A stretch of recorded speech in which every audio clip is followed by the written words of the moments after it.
Mês 3, no calendário do Eterno. Mês 6, dia 28 de 2022.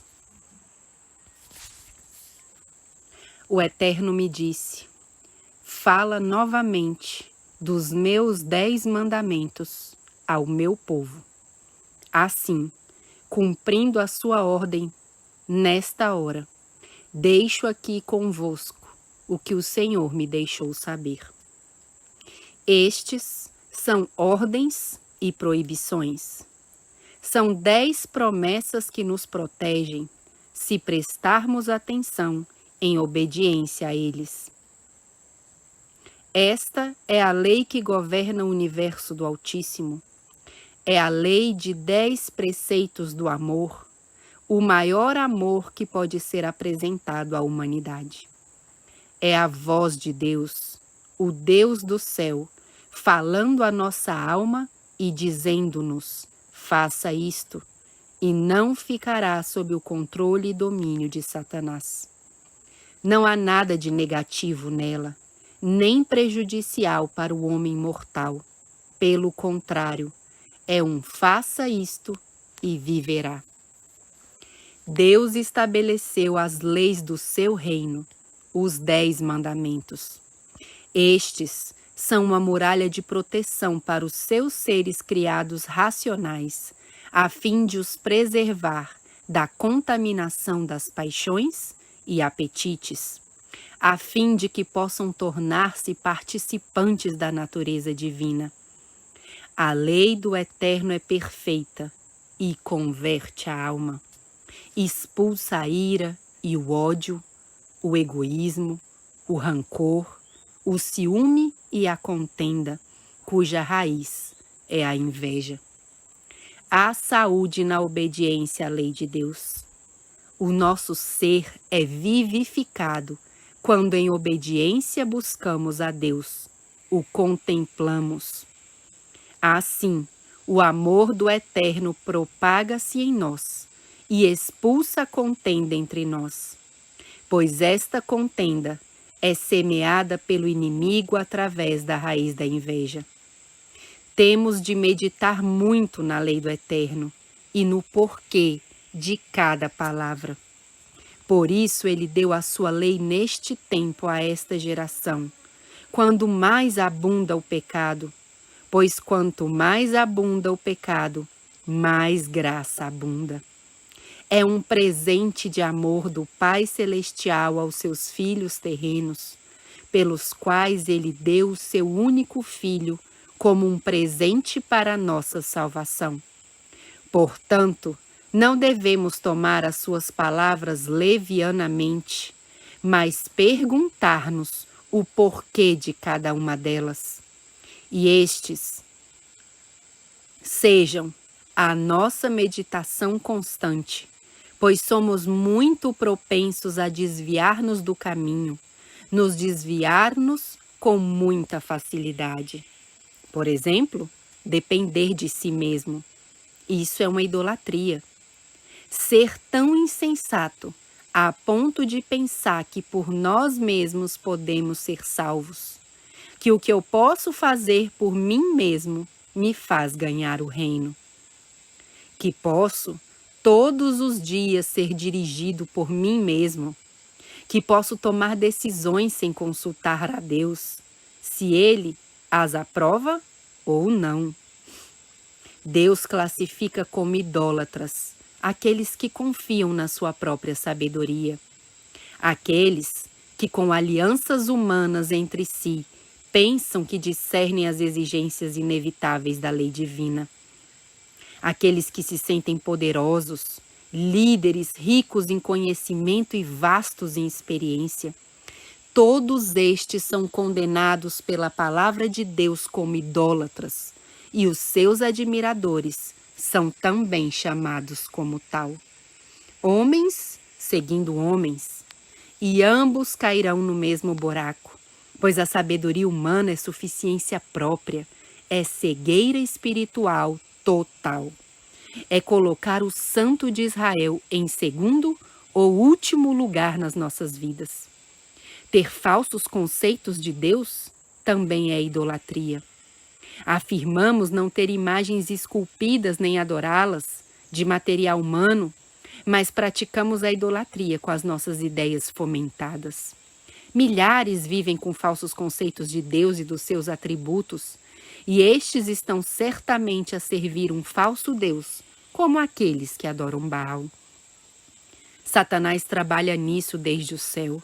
Tenta erradicar a imagem de Deus do homem, colocar a sua imagem no homem, como um grande usurpador. Ele exige supremacia para si próprio e exerce poder sobre o homem para o tornar seu súdito.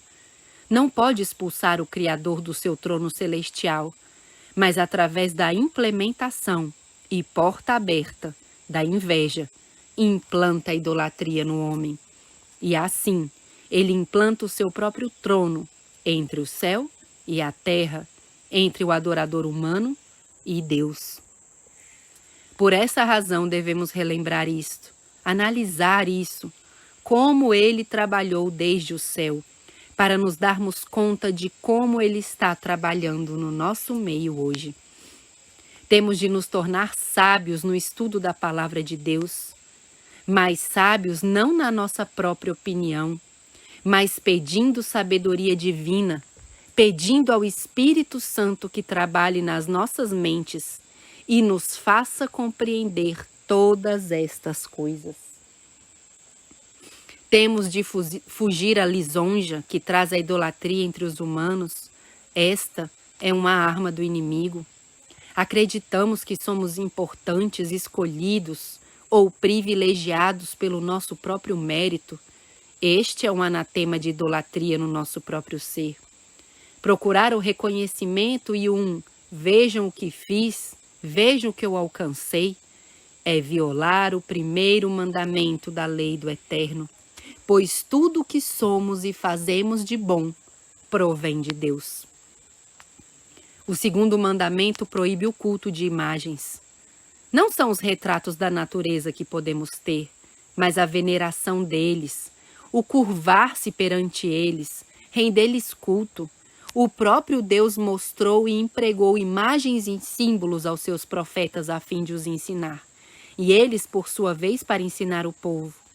Assim, pelo sentido da visão, ele chamou a atenção para os seus desígnios. Não ter o equilíbrio nisto é cair na idolatria ou fanatismo, e não é o plano de Deus que isso esteja no meio do seu povo.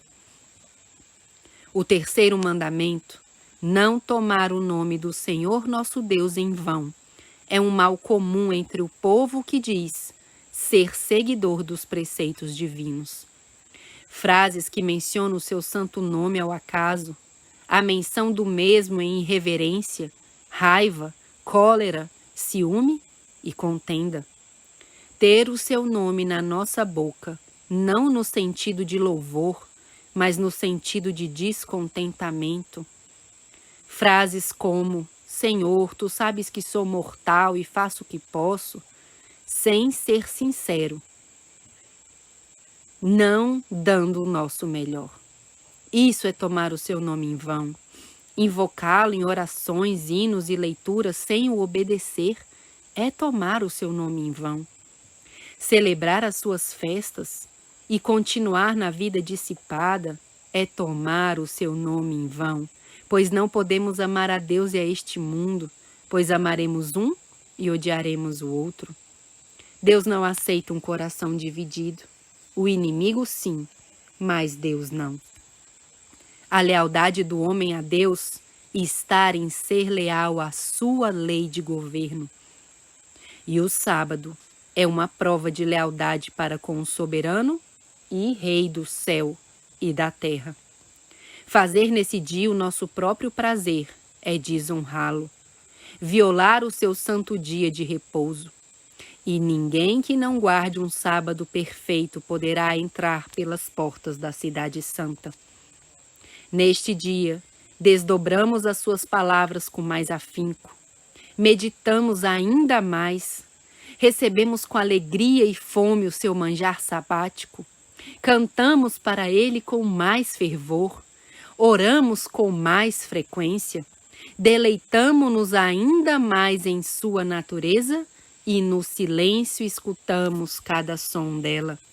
Agradecemos com gratidão este dia especial de sábado, onde todo o trabalho comum é interrompido durante 24 horas, para passar tempo de qualidade e beleza com o nosso Criador, Redentor e Salvador. A gratidão pela dívida impagável que Ele tornou possível. Dia de consagrada irmandade, onde o ser humano contempla mais de perto o seu Criador, dando ao ser humano uma maravilhosa aventura da sua natureza. Podemos notar, se estivermos atentos em tal dia, que a natureza parece diferente, que as aves cantam de forma diferente e a atmosfera torna-se diferente, pois toda a criação reconhece o seu grande, poderoso e soberano Criador. É o descanso semanal. A gratidão de haver terminado uma semana em um mundo de grandes perigos, protegidos pelo príncipe Emanuel, pelos seus santos anjos, pela guia do Espírito Santo e pelo glorioso amor do Pai, refletido em todos eles. Uma união divina em prol da raça humana, para que ainda possamos seguir subsistindo num mundo de pecado. Neste dia, a vestimenta é especial. Os alimentos, na medida do possível, devem ser diferentes de todos os outros dias. Tudo deve ter uma nuance especial. Os nossos pensamentos subjugados à gratidão, à paz, à alegria e ao amor. E assim elevar-nos a uma atmosfera celestial, onde o Criador e a criação pode ter tempo de alta qualidade para entender e aprender a sabedoria celestial. Mas para podermos chegar a isto, todos os dias temos de lutar com todas as nossas forças para fazer apenas a vontade do Eterno nas nossas vidas. Assim, Ele irá guiar-nos a um passo seguro para que possamos guardar o seu sábado semanal à altura do padrão que o originador do mesmo merece. Assim, lembrando a prova de lealdade de Adão e Eva no jardim do Éden, uma prova de obediência ao Eterno. Assim, o quarto mandamento é a prova que o Eterno deu para provar a lealdade dos seus. Isso deve ser de admoestação a todos os mortais, enquanto o tempo durar. Não aceitemos um jota ou tio de mudança nisto, de qualquer mortal ou anjo, disfarçado de luz, que pretenda mudar ou violar a santidade que o Eterno encarnou no seu dia santo. O sábado, o sétimo dia da criação, o Shabá, o único dia em que o Eterno deu o nome, após o dia de preparação para o mesmo. O mal rugirá em breve contra isso, e só sob um assim diz o Senhor, é que venceremos nele. O mandamento com a promessa de longos dias sobre a face da terra, dada no quinto mandamento. Não podemos amar, obedecer e honrar os nossos pais com todas as letras, com o equilíbrio certo, se Jesus não estiver em primeiro lugar nas nossas vidas. Ninguém que não honre a Deus como Ele pede e merece, pode honrar os seus pais. Deus é um Deus ativo, um Deus de ação constante. Nenhuma pessoa ociosa pode honrá-lo. Ele dá-nos o melhor de si mesmo e assim também nós devemos dar a nossos progenitores o melhor de nós mesmos.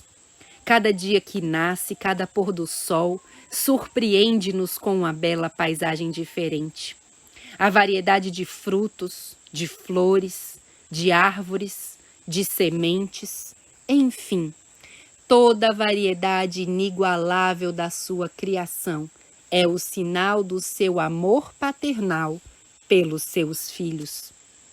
Cada respiração que damos é por Ele. Cada boa dádiva vem dele. Assim como os pais se esforçam por dar o melhor de si, com grande amor, aos seus filhos, mais ainda o nosso Pai Celestial por nós. Por essa razão, honrar o Pai Celestial é o prelúdio para honrar os nossos pais. Assim como cuidamos da nossa casa com esmero e limpeza, quanto mais a casa onde nos encontramos com o Eterno.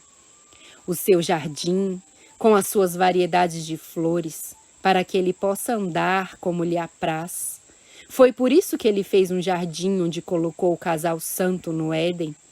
Parece estranho para muitos que o Eterno peça flores no seu lugar de adoração, mas não percebem que ele é o Criador de tudo.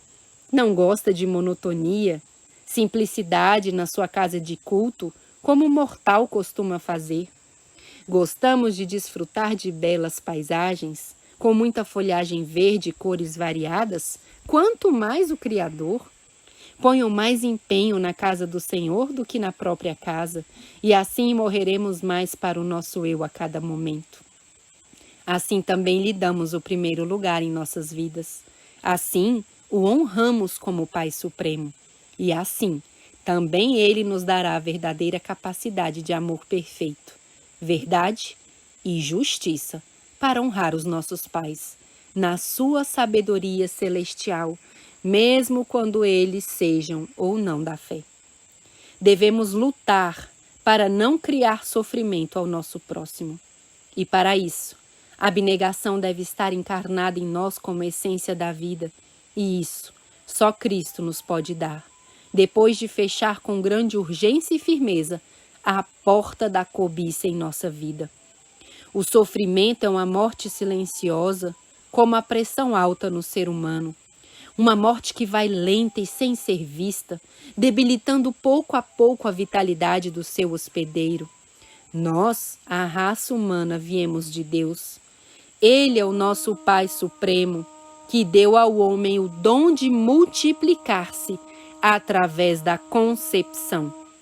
Assim, como quando somos maus para com os nossos pais terrenos, matamo-los com sofrimento.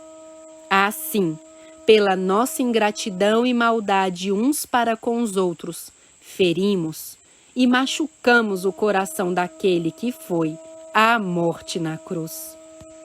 Cada um de nós é culpado disso, porque ele foi à morte na cruz por cada um de nós. Portanto, quem matar o seu próximo desta e de outras formas será sujeito a julgamento. Todo falso culto é adultério, no sentido espiritual. Doutrinas erradas, cavilações, falsas afirmações, invenções, a busca incessante de algo novo para que outros vejam que sou privilegiado, o ter-me mais autoestima do que todos os outros, em sabedoria segundo o meu próprio critério, é adultério espiritual. A ordem é adorar somente a Deus e servir somente a Ele. A corrupção é detestável diante de Deus, porque rebaixa a mente e a torna sensual a toda espécie de pecados, inimagináveis e imagináveis. Mudaram assim, diz o Senhor, é roubar a verdade ao nosso vizinho. O ecumenismo é roubo sem uma arma na mão, mas sim pensamento. A ordenação das mulheres como anciãs e pastoras é uma usurpação, um roubo da ordem estabelecida por Deus. É um roubo da verdade estabelecida. E todo aquele que venera isso se prostra perante Baal como um Deus e rouba ao seu semelhante, fraco na fé, a verdade de Deus. É um roubo da verdade de Deus o falso ensino, a aceitação entre o povo do Eterno da cremação, queimar os mortos. O Eterno é o nosso exemplo e ele declarou: ao pó voltarás, porque pó és. A chamada conveniência humana julga ser Deus e erudição e coloca-se no lugar de Deus. E para aqueles que adoram falsos deuses, sentem-se fascinados pelas suas ideias que andam sorrateiramente, roubando as verdades eternas do Deus onisciente, adaptando o paganismo sorrateiramente ou abertamente e introduzindo-o na congregação mista. Levantaram como o povo de Israel do passado o bezerro de ouro no meio deles, roubando ao Eterno da sua fidelidade e a aceitação das suas verdades eternas. A aceitação normal da homossexualidade, a intriga de não ser tolerante a esta anomalia satânica, a leviandade mentirosa de denigrir a verdade do Eterno ao declarar que Deus aceita isso, é simplesmente um roubo, uma falsificação da verdade de Deus. O movimento de celebração, os cultos estilo celebration, que se move não só na igreja nominal, mas até nas igrejas espalhadas, que afirma seguir os passos do Eterno, onde a música contemporânea e dualista, que não apela ao raciocínio na elevação do mesmo, mas denigre-o às paixões baixas, é um roubo da santa consagração de louvor ao Eterno. A dúvida, a ambivalência da dualidade de pensamento é um roubo da verdade completa e pura do Eterno. O paganismo na adoração de seres humanos e deidade pagãs não só viola abertamente o primeiro e segundo mandamentos, mas rouba ao povo a verdadeira adoração ao Criador e Redentor, mudando as festas do Eterno em adoração ao Beuzebu. Qualquer pessoa que entenda isso e continue com tais práticas é culpada de juízo. Minimizaram a ordem de Deus, como, por exemplo, sair ao campo, abandonar as cidades infestadas de pecado, é um roubo das verdades do Eterno. Pregações de meia palavra ou pregações misturadas, induzir as pessoas a agir para fazer coisas fora de tempo, como, por exemplo, fazer restaurantes nas cidades de hoje, está fora de toda a verdade divina. Sem profecia, o povo se desenfreia. E por quê? Sem profecia. Se é só sobre isso que o povo adventista fala? Porque os mestres das ovelhas são cegos, guiando cegos e com palavras lisonjeiras, induzem e arrastam o rebanho para as garras da besta, do falso profeta e a imagem da besta. Após credenciamentos mundanos, venderam a verdade por posições e lucro e decidiram roubar o Rei dos Reis e Senhor dos Senhores. Como os lobos vorazes, eles roubaram as ovelhas do seu rebanho. E o que lhes fará o Rei dos Reis e Senhor dos Senhores? Pois ele lhes dirá: afastai-vos de mim, trabalhadores da maldade, porque deste pão fermentado, deste vinho fermentado ao meu povo, se engordaram da sua carne e se cobriram com a sua lã e não tiveram temor de mim, pois nada escapa diante de minha presença. Aquele que fala levianamente, num duplo sentido, sem todas as letras, dando lugar à cavilação, viola o 9º mandamento. A verdade suprimida e a palavra de verdade silenciada é falso testemunho.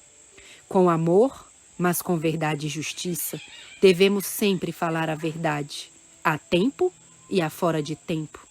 Não há nenhuma verdade que não seja doce e amarga para quem a recebe, muitas vezes difícil de dizer a quem a expõe, mas tudo podemos com Cristo que nos fortalece.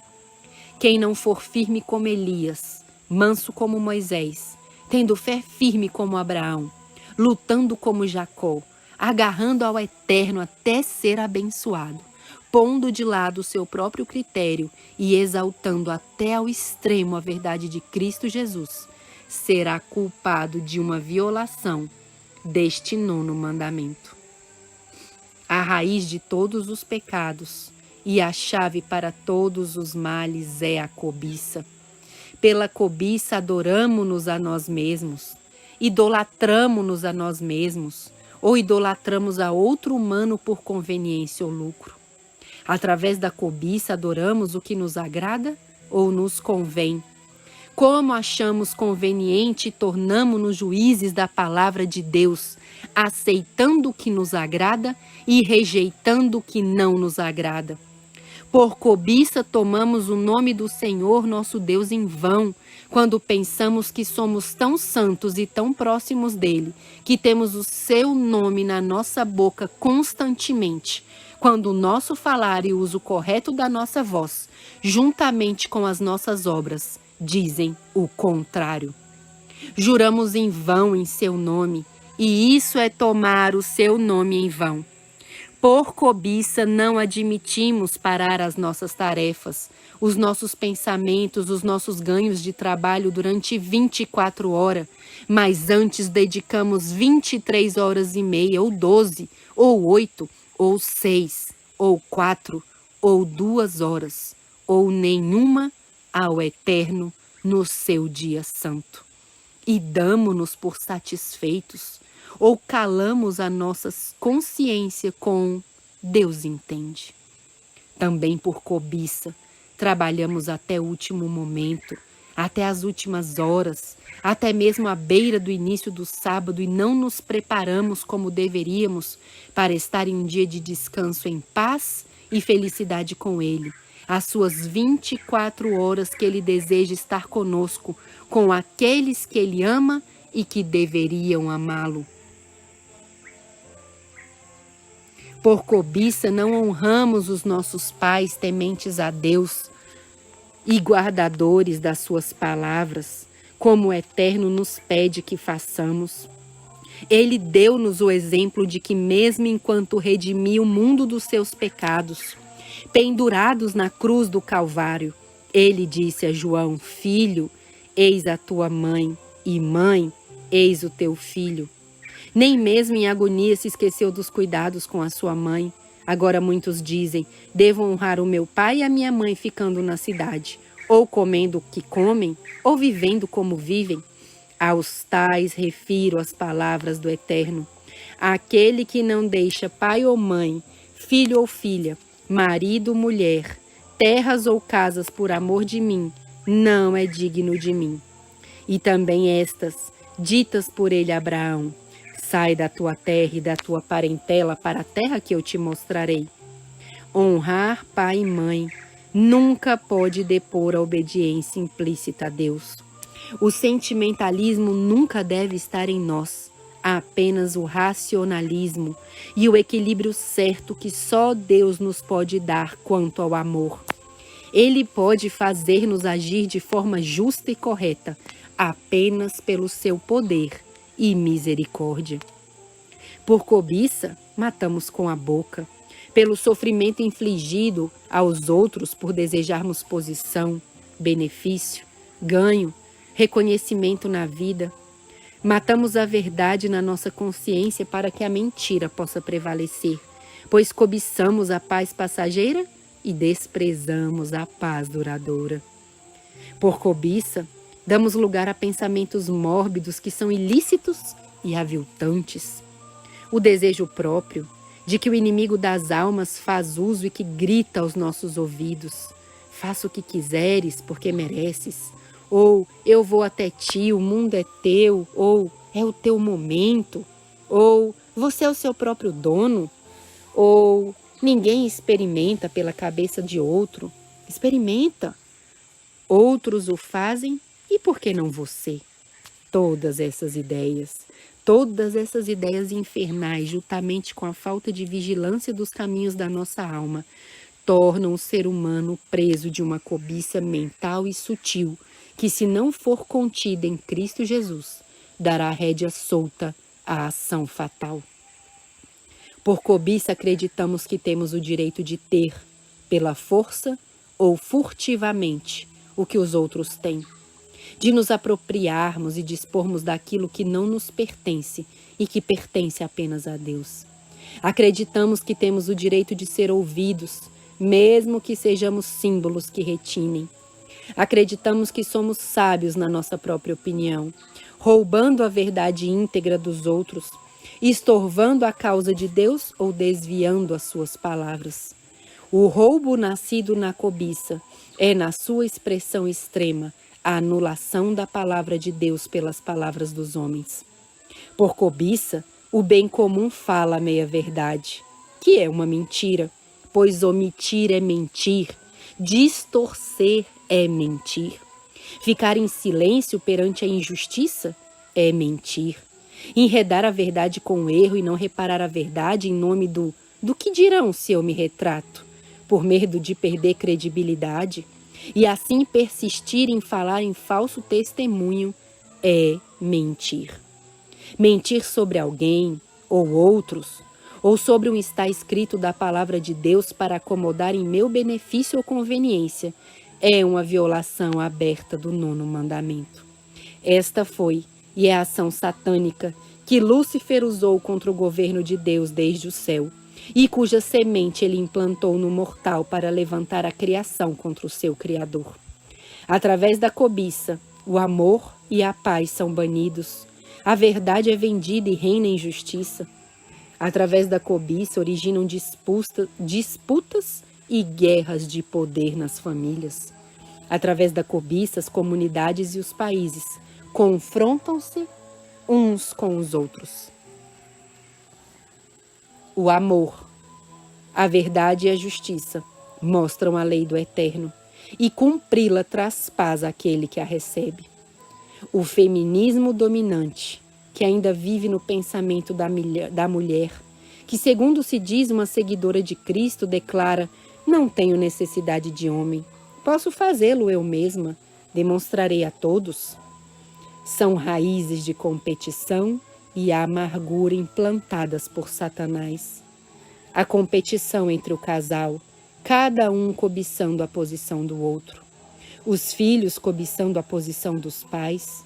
A cobiça de que, se aquele o faz, eu faço. A competição maligna que reina no mundo e naquele que afirma ser o povo de Deus é a raiz, é a chave para a completa violação do decálogo do eterno, da lei do seu governo sempiterno. Aquele que se humilha ao pó em Cristo Jesus, morre para a cobiça, em nome de Jesus, e dá a chave do seu coração ao eterno. E ele vai arrancar essa raiz maligna do seu ser. E assim o mortal, mesmo no solo do pecado, pode estar livre de uma tal pandemia de morte eterna. É assim que, pela graça e poder de Deus, serão gerados 144.000, seres mortais investidos pelo Espírito Santo, e por este poder vencerão a besta e a sua imagem e o falso profeta nestes terrenos. A morte não será o seu pensamento, mas a lealdade ao Rei dos Reis e Senhor dos Senhores será o seu único fim. E iluminarão o mundo com a glória nunca antes vista, e a verdade e o amor atravessarão todos os confins da terra, e muitos se unirão ao povo do Eterno. E assim, passadas as cenas finais de grande apertura, seremos todos libertados. Isto é, aqueles que pela graça do Eterno vencerem. E os céus abrir-se-ão, e nós iremos para casa para a eternidade com Cristo Jesus. E o mal não prevalecerá mais, pois terá um fim na segunda ressurreição. Todo o universo será livre de ir e vir na lei de Deus, que é apenas paz, amor, verdade e justiça. E estudem com afinco Deuteronômio, capítulos 4, 5, 6, 7 e 8, para que possam entender o que o Eterno requeria do seu antigo povo, para que esse pudesse ser um povo santo para ele. Estamos a chegar a um final e a uma grande revisão. Cada caráter é minuciosamente revisto e cada caso é decidido. Atendam e leiam isso com a máxima atenção. Que a glória e a honra pelos séculos dos séculos sejam para Cristo Jesus. Amém.